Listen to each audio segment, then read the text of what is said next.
This is actually where I wanted to get started streaming because I was like, when these big episodes come through, we definitely got to get some reactions. I think we got a break after this one though. I think 12. They said it's 12, 13 episodes. This is the 13th one. All right. If I'm writing it based on how this chapter's gonna end, this is where I would probably end. I think this is a good place to pause before we start to hit the climax. I could do without this opening. I've heard it enough times for me to make that decision. Okay, so last time we left off, the Shamrock reveal. I was about to say Shakes. Yeah, so this is what it was last time. So you guys are anime only. You are in for a ride for this one. Well, at least for the ending. Well, definitely for this whole arc. This is gonna be a lot of fun. It's a big. Well, how did that happen? You got two people looking exactly right down opposite ends of the world. We could have never guessed he returns to the hologram once, but apparently he prefers his filthy. Oh, well, you got beef. Smoke with both of these guys. You know, I'm like, yo, Loki wants me. Loki probably would give him that. Not work. Came in just at the right time, bro. He did to the action. Like, bro, that was your sword. What the hell is that? My sword. You've got us doing. Like, well, no. You're that hockey too crazy, bro. Gotta keep it on the wraps. Oh, okay, she's not ready for that. Yeah, that's right. I forgot about. I'm sorry. So they come out. The heads popped off. I didn't remember that. The heads are still coming. Yeah, no, this is kind of crazy. The face is kind of crazy how they doing it. Like at this point, you're like, yo, somebody don't save him? Oh, my boy. So the truth, that's right. This is where the plan starts. Summon one more. Summon one more. What they talking about? When they summon back to the castle? Oh, yeah. Luffy and them is here. She's on. Yeah. Again, somebody talked their bad about Shanks. There's a few of single toes ago was like, one chance one of these. This guy's is crazy. The guy looked just like him. You gotta hurt his friend something. If someone said bad things about Molly Weir, you better make him. That's a good remember the times. Never heard him talking about Sally. Oh, you know. The Roger Pirates. My boy rocking up over there as he speaks. Could this be? No, it is. I catch your time. I think I like the eye catcher better than no three. Piece 200 mil. You got robbed. Outside, did everything. Right. You got every hairstyle. I got a complete barber shop that is like, oh, they're already about to get to it. Okay. Well, yeah. It's already more than halfway into the episode. Ancient children's. Yeah. Oh, snap. No void century. Yo, for the Giants, this should not really be a void century. Like, come on, don't even. Y'all live mad long. Your grandparents was around, or your parents, depending on how old you are. Just, on exchange. That's all. Simply. A kid's dream, a child's dream. Yeah. No way. All these races came together. It's already. That's something that Big Mom is trying to do. It definitely has some type of link to probably Luffy's dream.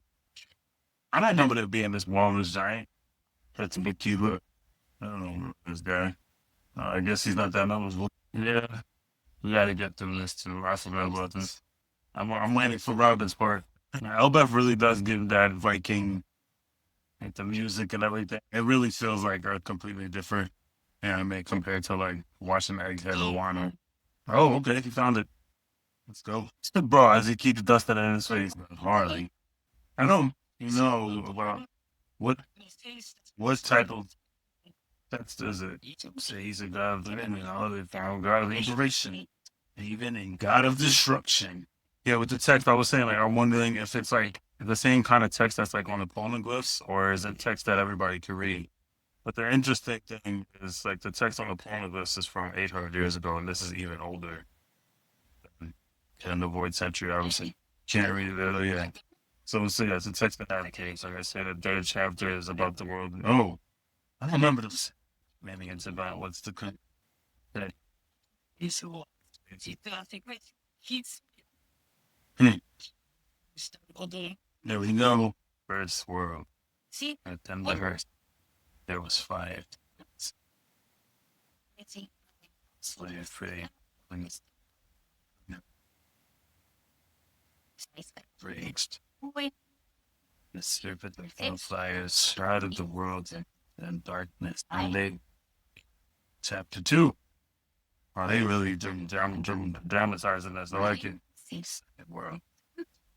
Yes, there was a forest that team. Okay. After I killed the sun and became God, and the sea god storms. That was when the earth got flooded. Yeah.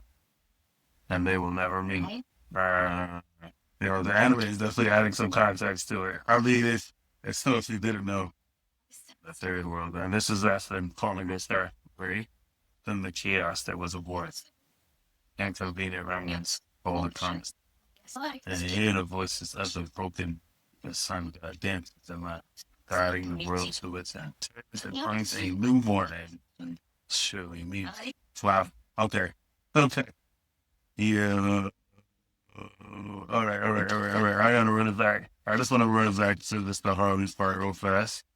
Okay, let's get to the thing because I wanted to break down like as far as like each world, just theories and things of that event. I think I got of what's going on, and then we might jump in check out the chapter real quick before we get into some Pokemon.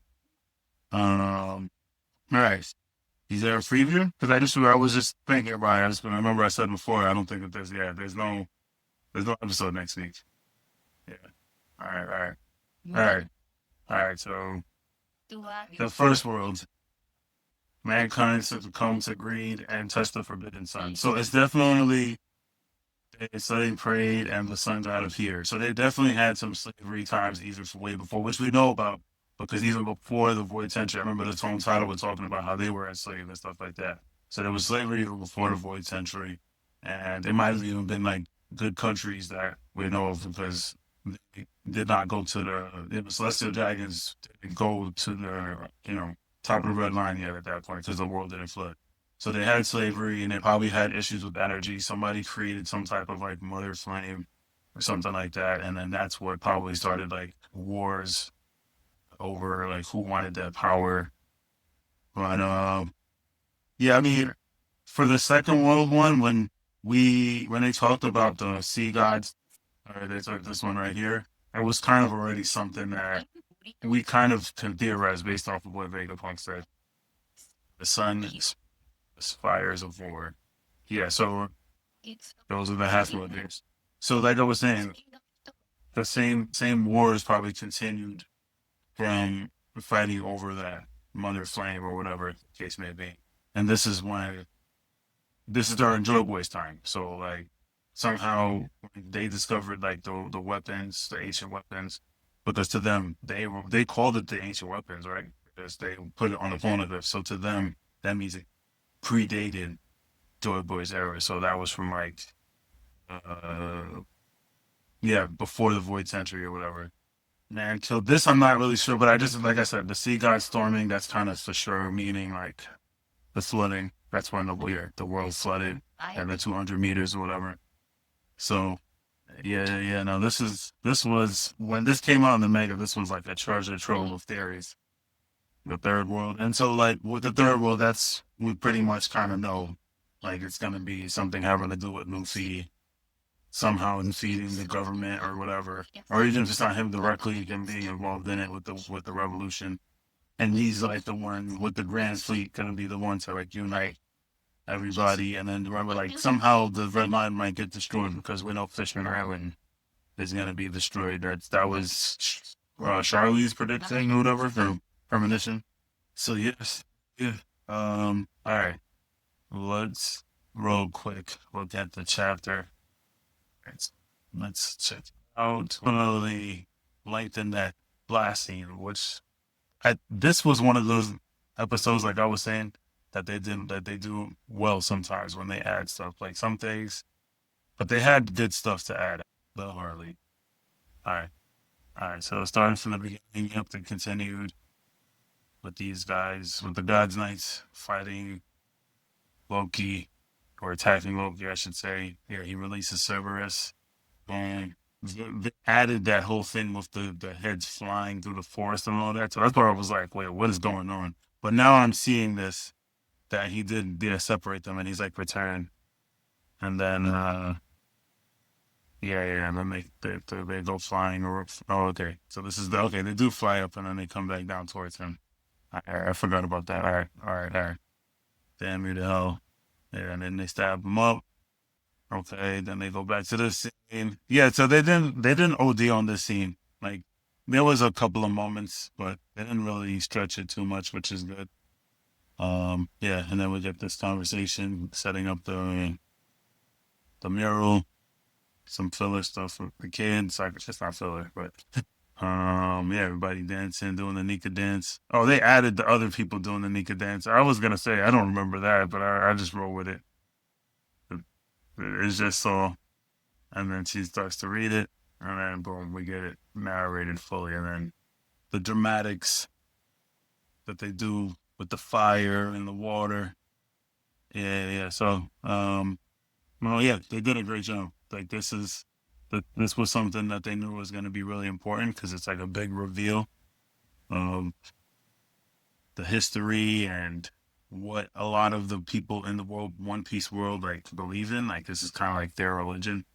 Um, yeah, they did a great job. This was dope. This was dope. Um, yeah, I think that's pretty much it.